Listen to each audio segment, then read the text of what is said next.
Tout au long de cet Avent, qui cette année est assez court, nous avons été accompagnés par trois grandes figures, vous l'avez certainement remarqué. La première, c'est le prophète Isaïe.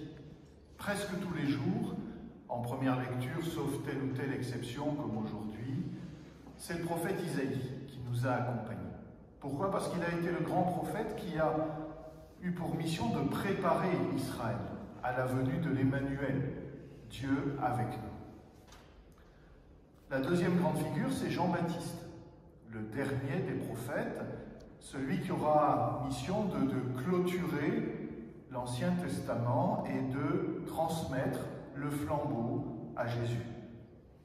Il prêche, nous l'avons entendu dimanche dernier, un baptême de conversion, mais surtout il fait regarder vers Jésus. Il faut qu'il grandisse et que moi je diminue. Et la dernière grande figure, c'est la Vierge Marie. Et de fait, des trois, c'est certainement celle qui a vécu l'Avent le plus intense et le plus beau. Pourquoi? Parce que les autres ont annoncé le salut, ils l'ont préparé, Marie l'a reçu.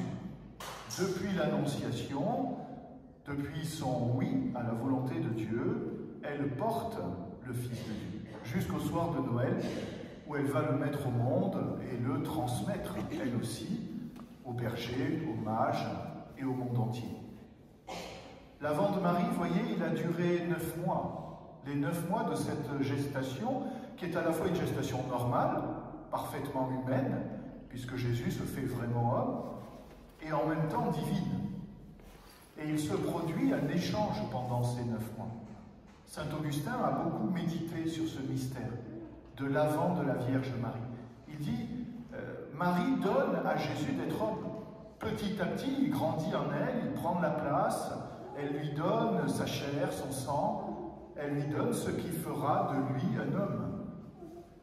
Et lui, en sens inverse, il la forme dans le silence de son cœur sans même se voir. Jésus parle à la Vierge Marie, il l'éduque, il lui révèle les mystères du royaume, il fait d'elle une disciple.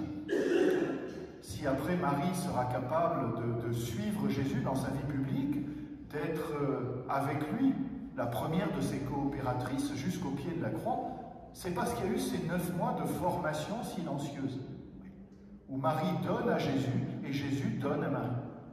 Marie donne à Jésus d'être homme, Jésus donne à Marie d'être disciple.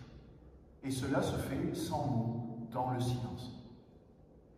Alors Marie, évidemment, ces 9 mois, comment les vit-elle? Dans une grande joie, c'est ce que nous disait la première lecture du prophète Sophonie, pousse des cris de joie, fille de Sion. La fille de Sion, c'est Marie par excellence. C'est le peuple tout entier, mais c'est surtout Marie. Donc Marie est dans la joie. L'attente de l'Avent est une attente joyeuse et non pas une attente pénitentielle comme celle du carême. Et cette joie que nous sommes invités à vivre, Marie, fille de Sion, l'a vécue en premier. Donc la joie, l'écoute silencieuse de Dieu qui grandit en elle, et puis déjà apprendre à le donner. Et c'est l'épisode de l'évangile d'aujourd'hui, la visitation. Marie aurait pu se refermer en disant « J'ai mon Jésus, j'ai tout ce qu'il me faut, je suis heureuse, c'est parfait. » Mais c'est pas comme ça que ça se passe. L'Esprit Saint la pousse vers la mission et elle va porter la bonne nouvelle, elle va porter Jésus lui-même à sa cousine Élisabeth et certainement à d'autres. Et c'est une leçon, ça aussi, à retenir pour nous, vous voyez. Grandir dans l'intimité avec Jésus, le recevoir davantage, nous laisser davantage former par lui. Mais plus on reçoit Jésus, plus on a envie de le donner, plus on a envie de le communiquer. Pour la Vierge Marie, il n'y a pas de contradiction entre les deux. Je l'ai, je le donne. Et je le donne parce que je l'ai, et parce qu'il grandit en moi. Et ça, c'est un peu l'idéal de la vie chrétienne. Pendant l'Avent en particulier, mais pour tout le reste de l'année et pour toute notre vie. Faisons grandir en nous cette présence de Jésus dans le silence.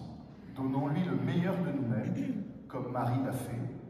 Demandons cette joie de l'Avent et n'oublions pas non plus de le communiquer à ceux autour de nous qui ne l'ont pas encore reçu, qui l'attendent parfois sans le savoir. Amen.